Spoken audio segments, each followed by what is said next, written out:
Welcome to Settlement Nation. I am Courtney Barber, and I'm joined today by a very special guest, the cyclist lawyer, Megan Hottman. Now, Megan is based out of Golden, Colorado, and has her own firm since she was actually 29 years old. This is also while she was racing 3 Ironman triathlons. She coaches other attorneys on health and wellness and is a huge educator and advocate for safer cycling. Now, this is also while she rides hundreds of miles every week, and she does this without any coffee at all, which is amazing. So welcome, Megan. Hi, Courtney. That's quite an intro. I know. Thank you for that. Listen, this is the condensed intro. There's so much amazing information about you. I was like, what can I actually include? But I'm lucky we have a whole episode to get, through all these amazing things and about your background. So we're going to jump straight into it. You did just mention you did a big bike ride yesterday. Just tell people a little bit about how many miles you rode yesterday, which is for us crazy and for you is a normal day at the office. Yesterday actually was pretty exceptional. I am in Salida, Colorado right now, and I have always wanted to mountain bike the Monarch Crest, which is one of the top 5 mountain bike rides in the state of Colorado. And I'm demoing a full suspension mountain bike, which is just a more capable tool for the job. The trail is a one-directional. You start at the top of Monarch Pass and then you ride and end up down in the town of Salida. Most people will take a shuttle up the mountain to start the ride. I think you know where I'm going with this. So yeah, I was the crazy girl on the full suspension mountain bike riding up the mountain pass. So I rode up Monarch Pass to the start and then we mountain biked the Monarch Crest Trail. It was a phenomenal day. It's high altitude riding. We start at like 10,000 feet above sea level. We climb up to 12,000 feet. And then it's just all this amazing single track and, gorgeous blue skies and fresh air and just all the things that light my heart on fire. And you can definitely tell for everyone who, will soon to get to know Megan very well. She has some of the best energy of anyone I've ever met. And this is why we wanted to have her. But, on that note, you are the cyclist lawyer. That's basically your trademark. How did you decide that you're going to focus your practice on representing cyclists? Cool question. The short answer is that I needed to start my own practice to free up my schedule so that I could train and race. And the law firm where I was working as an associate fairly soon out of law school, of course, just as an associate, you're expected to put in a certain schedule, a certain number of hours. It was just not allowing me to do what I wanted to do and the goals I wanted to chase on my bike. At the time, I was racing road cycling at a super top level, and then was also racing on the velodrome, track racing. I was racing World Cups and doing that all over the place and all over the world. And Melbourne was one of the World Cups that I raced, actually, in Cali, Colombia, and Manchester. And so anyway, I just needed more time. But while I was working for that law firm, a woman that I raced bikes against had actually been hit by a car, and she'd approached me at a bike race and said, I know you're a lawyer. I have no idea what you do, but is there any way you could help me with this? So I had gone to my boss at the law firm and said, hey, could we sign up her case? And he was thrilled that I was making rain. And so he said, sure. And so we signed up her case. And I truly realized that if I was going to practice law, that's what it would need to look like for me, which is that I was working on something that I cared super strongly about. And I was representing people that I understood and also cared deeply about. And so when I decided to strike out on my own, I decided that's the type of case I would focus on. Optimistically, I did not think that it could be the extent of my practice or the exclusive type of law. I figured I'd have to add other things to the practice. And much to my chagrin and pleasure and joy, I have been able to, sustain the practice for over a decade on exclusive bike cases.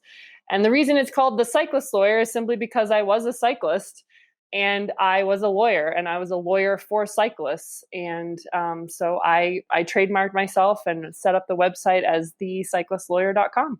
That's amazing. And, above all this other stuff that you do in terms of looking after your clients and all your activities and your personal time, you're a big advocate for safer cycling, not only in Colorado, but across the US. And when I saw you last time, you just come from presenting to law enforcement about cycling rights. Tell everyone a little bit more about that and what you hope to achieve in the future with this. Sure. Yeah. So it's basically the part of my practice where I don't get paid and I feel like I'm having the biggest impact, if you will. As a civil attorney, I am frequently suing drivers who hit cyclists and more commonly the driver's insurance company. And while the pursuit of monetary reimbursement for injuries, damages, and losses for the cyclist is incredibly important, it does not change the landscape in any way with respect to the way that motorists treat cyclists on the roadways here in the US. And early in my practice, we start the case with the police report, and the police are on scene and they're investigating the collision. And oftentimes that's the only time that you have those witnesses present or you have the evidence exactly as it is. And I started to see a lot of mistakes being made by law enforcement in their police reports. They weren't even correctly interpreting the laws that we had on the books. They were bending over backwards, it felt like, to actually find the cyclist at fault, like no matter what, somehow the cyclist contributed. And so it was really a fork in the road because I thought, well, I can either burn these guys in the media and I can make a big thing about how they're doing this badly, or I can start offering to train officers. And I went with the latter. And really, it took one specific commander, SWAT commander in Boulder County, to take a risk on me and bring me in to teach his entire department, because usually law enforcement doesn't exactly like having lawyers, private counsel, private attorneys coming in to teach them anything. But I'm super objective. I'm the type of person who says, listen, like the cyclist, they ran a stop sign. So yeah, they were at fault. I'm not going to go overboard and try to make the cyclist innocent if they weren't. And so my objectivity is what won law enforcement over. And so with the start of that office, it became a thing where all of the offices here in the Front Range in Colorado hired me to do their in-services, which really, I think, overall made cycling a lot safer, because we got law enforcement on board with what the laws actually say and why they say them and what motorists are expected to do. And we really saw a shift in citations being appropriately issued to motorists. And if you can imagine, that starts the entire case off on a much stronger footing, not just for the civil case, but then there's also the traffic case against the driver as a result of that ticket. And what we're usually trying to do is have these drivers have to do some substantial community service, or even losing their driver's license for a period of time, so that we can reinforce over and over again, you have got to drive carefully in the presence of cyclists. And especially here in Colorado, we hold ourselves out as a cycling mecca. Our motorists need to drive carefully. Like, there's lives on the line and we want people riding bikes. It makes the world a better place. And so we need drivers driving more carefully so that cyclists feel safe. Right. And I think, some of the reviews that I did read from law enforcement online, because I did a nice deep dive on you to find out all this great information, was that was some of the comments that they had actually made, saying it was one of the best and most informative and educational, talks that actually come to, saying that it is objective. You're going there and teaching them so that they can do their jobs better. And in the end, it does help everyone. So I think that's a testament to yourself as well. It's not just one-sided. You show all sides so that everyone can rise together, which is great. Totally. We're going to switch gears a little bit here. We're going to get into your health and fitness, because clearly this is a big priority for you. Your firm and yourself, it's all trademarked about cycling. But how have you taken, even apart from cycling, just your own wellness practice into your daily life? And how has that benefited you, not only personally, but as a lawyer? So I will answer that question by starting with when I was a law clerk out of law school. So I discovered bike racing when I was in law school. I was a runner before that, so ran marathons, but really truly found cycling my third year of law school. And it completely caught me by surprise how much I loved it and the goals that I ended up having. And so in order to have time to race my bike right out of law school, I took a job with a judge, which is a really great opportunity. It doesn't pay very well, but it was only a 40-hour work week, so I could keep racing my bike. And so I sat beside the judge and I watched all these lawyers come through our courtroom day after day after day after day. And I was consistently struck with the stark and noticeable difference between those who clearly cared for themselves, exercised, got fresh air, didn't smoke, ate healthy foods. They didn't have to be an exercise fiend, but they were at least taking care of themselves. Right. Compared to the lawyers who were treating themselves like a disposable object, who were just doing all the things that we know are bad for us, top to bottom. And interestingly, I was very surprised to find that people were still smoking in their offices in the courthouse when I went to work there. And that was awful, awful, awful.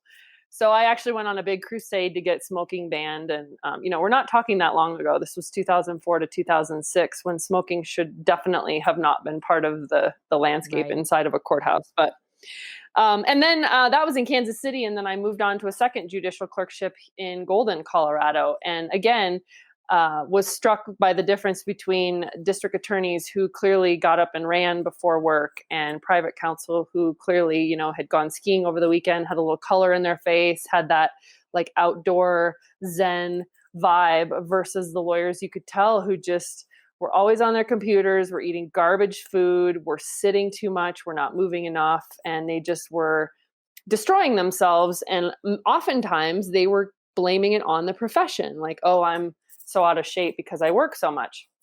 So you watch hundreds, if not thousands, of lawyers this way, and you start to look at how the juries are responding to them, and you start to look at how even the judge is responding to them, and just the way that people behave in the presence of those who take care of themselves and those who don't. And I can't say at the time that I really made this connection, but it has definitely come and become super apparent to me as I've been in the practice of law and as I've encountered other lawyers, and truly feeling like I have an advantage in the ring simply because I show up taking care of myself. And to the extent that I think lawyers actually leave money on the table when they show up in a public venue like that, not having cared for themselves.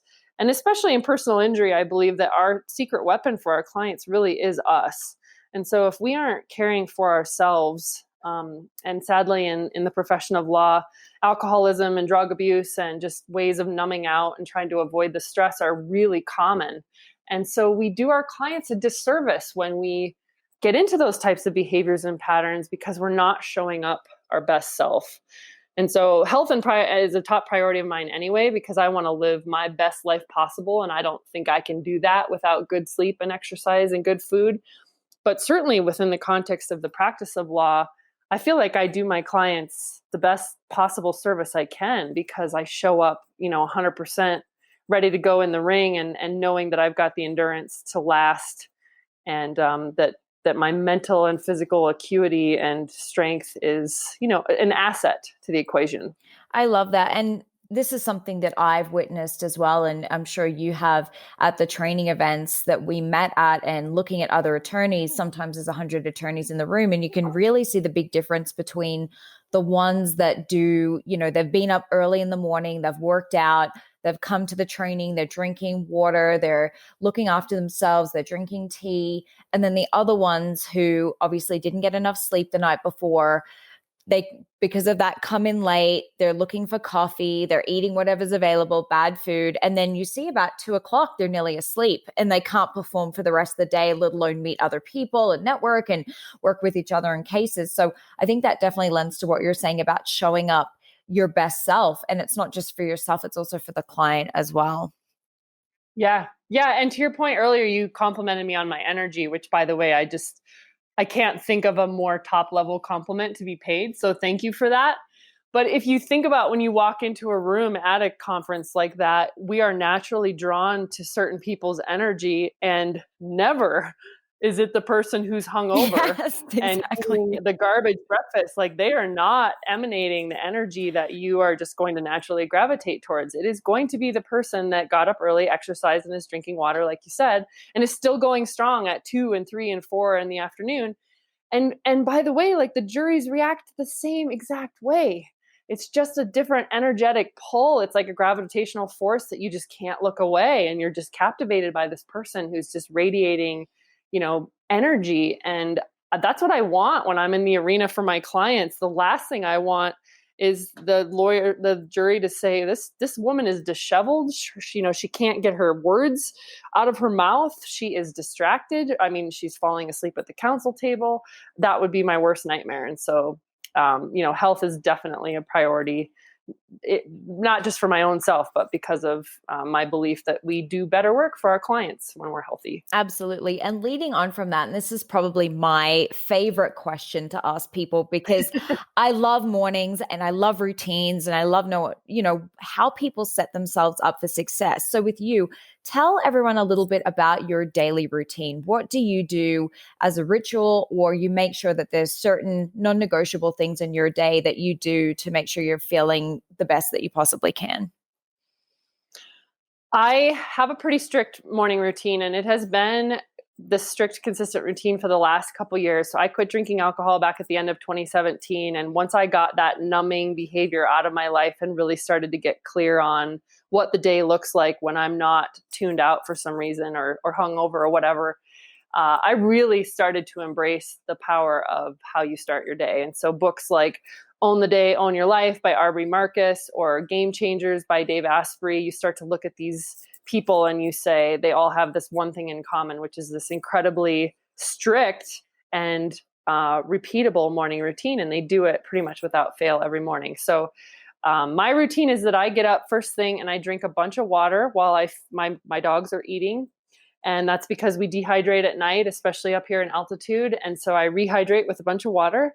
And then I immediately take my dogs for a walk. And it doesn't matter what the weather is. That's what I do. It's 10 to 15 minutes, brisk walking, no cell phone, no headphones, no sunglasses. One of the things I've read is if you want to keep your circadian rhythms on track, you actually want to expose your eyeballs to some natural sunlight first thing in the morning. And so I don't wear sunglasses and get out for a quick clip with the dogs. And then I come back, and then that's usually when I make my coffee.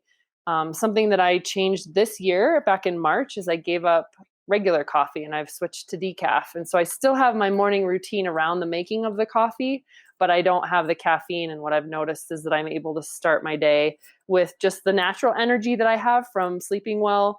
And I don't add a bunch of gasoline to the fire, whereas the coffee was actually making me really jittery and spastic the first half of the day. And then usually I will pack a healthy lunch. And oftentimes, if I am actually going to the office, like pre-COVID times, I would get on my bike and ride to work. Nowadays, it's more of sitting outside and working from home, which is just a total blessing for me. That is so great. And, you don't need any extra energy. If anything, if you could share some energy with all of us, that would be great. I haven't been able to give up my morning coffee yet, but it's down to one, which is way better than what it used to be. Yes. So, switching gears a little bit, we want to talk about the fact that you are a bit of a local celebrity in Colorado. You've been featured in numerous publications. One named you Colorado's top resident badass, which I think is great. I mean, you couldn't really be what better compliment. That was Elevation Outdoors magazine. And you were also interviewed on HBO's Real Sports with Bryant Gumbel, which I've watched that program before. I've seen a lot of different sports people on there. That's certainly an honor and something that I think you should be very proud of, and I'm sure you are. How did this all come about, and what was it like for you when they contacted you and said, hey, we want you to be on the show? So I started the firm in 2010 and kind of winded down my bike racing aspirations. I just kept getting hurt and such. Late 2011, really focused on my practice in 2012, and things started to really take off. And in 2015, Outside Magazine reached out to me, this writer named Andrew Tillen, and he said, we'd like to do a big spread about you and your practice. We think what you're doing is really great. And I was just over the moon about that. And so Andrew flew to Colorado from Texas and spent some time with me at my office. We did some bike rides, got to really know him. We became friends. And he did this 4-page spread on me in Outside Magazine, in the print magazine, which came out in late 2015. He might have actually contacted me in 2014. It took a while for the article to come out. And basically, as soon as that article hit the stands, wow, like that was incredible. The floodgates opened, and that's when Bryant Gumbel's team called me and said, we'd like to fly out to San Francisco to have you on the show. And that was an incredible honor. And again, it comes back to the objectivity that I brought. So I was equally applying pressure to cyclists to follow the rules and to be responsible for their conduct on their bike, as I was demanding that motorists do better. And that's really what captured both Outside and HBO's attention. Was this isn't some cycling advocate who's so into the Kool-Aid that she can't see the role that cyclists mistakes are playing. And so a lot of the questions and the content in both of those was really directed towards what can both road user groups do to be better. And yes, of course, huge opportunity, career highlights to be in Outside Magazine and on HBO Real Sports for sure. That's amazing. And, it is a real testament to you that you have such a big reach, not only in the trial or lawyer community, but in the sporting world. We're going to talk a little bit now back to, your lawyer hat, I guess we'll say. Sure. Can you tell us a little bit about the most interesting case that you've worked on? Honestly, so in a nutshell, what I focus on is cycling injury cases. So typically it's a cyclist who's been hit by a motorist, and I do them all over the country, and especially in the states where I'm licensed. That's where the bulk of my work comes from. They're all interesting in their own right. I myself was hit by a car in a bike lane last May, and had the unfortunate opportunity to, really fully appreciate what my clients go through when they are hit by a car. I guess just for recency as well as what came out of that, I'll use my own case as the most interesting case, even though I feel like they're all really interesting. But I got taken out in a bike lane on my e-bike 0.8 of a mile from my house in broad daylight on a bright red bike wearing a bright white helmet by a young driver who wanted to turn right into her neighborhood, and she just never saw me. She just drove right through me. And I was hurt, and I was very discouraged, and it broke my bike, and I was concussed and very frustrated, because if the cities across the country are going to spend the time and money to give us bike lanes, I feel like there needs to be extra protection in the law. It's just white paint on the pavement, but it's where people have said, this is where we want you to ride if you're on your bike. There should be some extra protection for us. And so as a result of getting hit, I got really pissed off and contacted one of the legislators, Senator Mike Foote, and I said, can we get something on the books for bike lane protection? And he was actually surprised. He's like, there isn't anything about bike lanes? I said, no, across the country, there's no legal protection for us in bike lanes. Let's make it a rule that if a motorist hits a cyclist in a bike lane, the motorist is presumed at fault and is kind of de facto on the hook for causing the collision. He's like, sure. So we drafted that bill last spring. I got to testify before the Senate Judiciary Committee as well as the House Committee here in the Colorado legislature, and we got it passed earlier this year, and it became law right before COVID kicked off, and then it went into effect on July 1. And it's really as close to strict liability as we've seen, which is simply that if a motorist hits a cyclist, the motorist is presumed at fault. And so in the context of bike lanes, we got this bill passed. And even though I'd had many clients hit in bike lanes, I guess I'm sort of embarrassed to admit that it took me being personally hit to get pissed off enough to take some additional action. But I'm really proud of that, because now if a cyclist is hit in a bike lane, the burden is on the motorist to try and prove why it was actually the cyclist's fault. And generally speaking, it's always the motorist's fault. So it's good. It helps us get better results in the traffic case and in the civil case. That's fantastic. And is that nationwide, this new ruling? I wish. No, it's just here in Colorado. The weird thing about cycling laws is that there are no federal laws. It's just state to state. So each state legislature does its own thing, which quite frankly causes a lot of the confusion because it's different state to state. And unfortunately, then you have city councils doing their own thing with city municipal codes. And so even then within cities, you might have different rules. And so it's honestly understandable why cyclists and motorists are so frequently confused. One example is that people think cyclists should ride bikes into traffic so that they can see what's going on. And a lot of us were taught that as kids. The reality is that cyclists are treated as vehicles in the law in all 50 states. So we are required to ride with traffic. And so if a cyclist is riding against traffic and a collision happens, then it's going to be the cyclist's fault. And that's just one of many examples of misunderstandings. Right. And, even though it has only been passed in Colorado, I'm sure we're going to see very soon that it does spread to other places, especially with you at the helm, getting the word out. So I look forward to hearing updates about that. So tell me, Megan, what are some challenges that you have faced in this industry? Well, first of all, people told me not to start a firm when I was 29. I'm really glad I didn't listen. But I think just in general, the profession of law is very much still in that old school, this is how we've always done it mentality. And I do see that across the board, just in ways that we prepare cases. One thing that I do that most lawyers would never consider doing is that I share the entire case file with the client, because it's their file. I want them to see everything that we're doing. And many lawyers who are older, perhaps more traditional, will tell me that they think that's a terrible idea. I think I have always felt like I have been swimming against the channel a little bit, or swimming against the current in this profession, because there is such a deep rooted sense of this is how we've always done it. And I feel like there are ways to deliver better customer service to our clients without much of the old school format. And so even when it comes down to just lawyers giving themselves permission to take better care of themselves, to not have to work so many hours and treat themselves better, I feel again like I'm constantly kind of pushing against the current with that messaging. And it lands with the younger lawyers, certainly, but the lawyers my age and the lawyers older than me, they still don't want to hear it. And they still really want to brag about their 80 and 100-hour work weeks, and how they never take any vacation and they never see their family. And I guess my challenge is that I don't relate to that profession. Like, if that's what the practice of law is, I don't fit here. And I've always struggled with that, because that's never going to be me.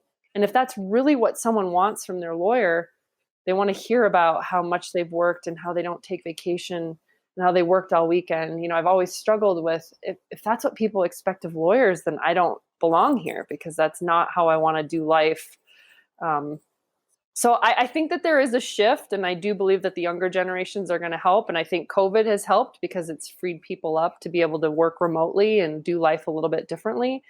But this belief about law, that it has to be hard and you have to suffer, and only if you're suffering are you a really good lawyer, I think we just have to continue to dismantle that for our own profession's sake and our own mental and emotional and physical health's sake. Otherwise, this profession is going to, unfortunately, implode on itself with the way that lawyers are so self-destructive with their behavior. And I agree with you. It's definitely something that I've witnessed here in the USA, you know, maybe a little bit different to Australia, that to kill yourself at your desk is the highest level of accolade that you can have. Which Right. just, it's so archaic. And especially, you know, as you mentioned with COVID, it has shown a lot of people how much they can do when they're, you know, some people obviously still have to go to a workplace and go to an office, but actually having some time and, you know, chunking down their day and putting their own personal health as a priority alongside with work, because you can't help anyone when you're not taking care of yourself. So I definitely agree with you. And that sort of lends to our next question, which is, what is something you know now that you wish you knew 5 to 10 years ago? And this is not only as an attorney, but really just because you really are a female entrepreneur. You're great at marketing, you're great at branding, you have all these different things going on. You know, what is something that you wish that you know, you could tell yourself years back? It probably seems obvious to you because you've met me in this space, and so you don't know anything different about me. And it probably seems like I know exactly what I'm doing, that I have this confidence in the way that I approach things in a very different way than many lawyers do. But that certainly was not always the case. I was constantly full of self-doubt that I was doing this profession or this business ownership thing wrong, because I was always still making time for a workout. I was still only taking the number of cases that I could handle very well, instead of just taking all the cases and focusing on making as much money as I could. There were many years where I had this tension in myself between presenting and projecting lawyer Megan, which is what I thought people wanted to see, and then like the actual Megan in my private life. And I felt like I was constantly switching back and forth until the fatigue of that just really culminated and basically cracked me. It's like you're wearing two personalities. And the advice I would give is to surround yourself with people who are where you want to be, who are living the life that you want to live, who are people's advice that you absolutely trust and want to take.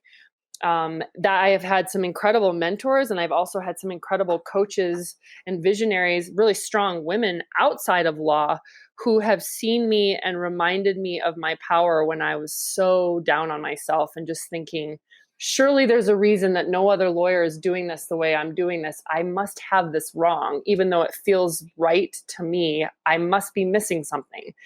And that imposter syndrome just creeps up super loudly. And so thank goodness I was surrounded by women and coaches and people who saw me, who were ahead of me a bit in their careers, who said, keep doing it the way you're doing it, because it's magic and you're a lighthouse.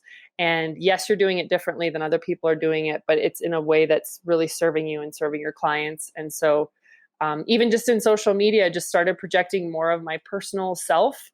I don't share a ton of my personal life. That's not what I'm saying, but it's my voice, and it's more laid back and it's more holistic, and it's not the bulldog lawyer voice. It's truly who I am. And I'm a softie. I'm very heart led.